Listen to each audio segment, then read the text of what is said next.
Reeves. Thanks for taking a few moments to learn about the power of nonfiction writing. Of all the things that we learn about in school, and of more than 800 different variables that my colleagues and I have studied at the Leadership and Learning Center, there's one that seems to have more impact than any other when it comes to improving not just student achievement and test scores, but improving student thinking and reasoning and their ability to do work in a wide variety of areas.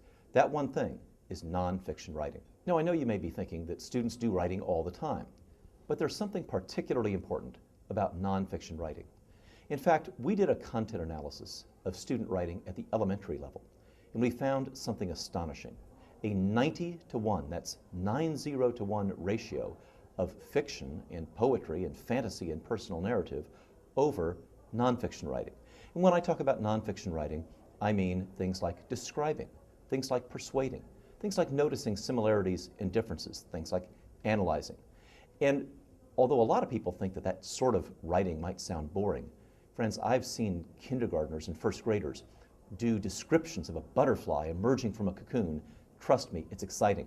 Whether you're a parent, whether you're a teacher, whether you're a school leader, nonfiction writing can help your students perform better. Let me give you just a few research notes to support this general idea. We now have more than 1 million students from elementary school through high school in our database. And we plotted the extent to which they engaged in nonfiction writing on one axis. And we plotted their results in reading, in science, in social studies on the other axis. We consistently found that when students engage in more nonfiction writing, their performance on other academic areas, including science, social studies, mathematics, reading, gets better. Interestingly, this is particularly true for second language students.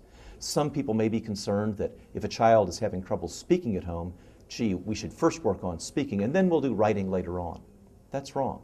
The earlier that students write, the better they can work on advanced reading comprehension skills and descriptive skills that will make them better readers and thinkers and speakers and, yes, better writers.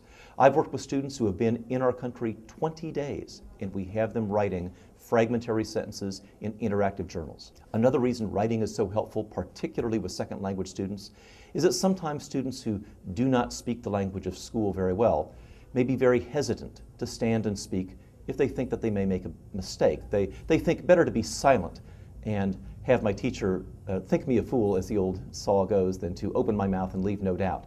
How do we overcome that cultural reluctance to speak? Let students have interactive journals.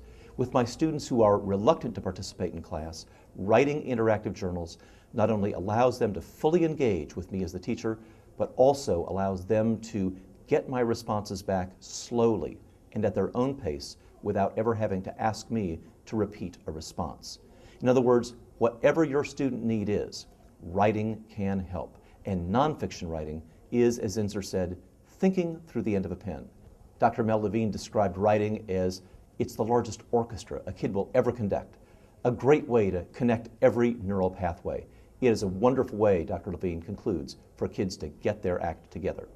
So whatever your subject is, science, music, art, culinary arts, technology, writing will help.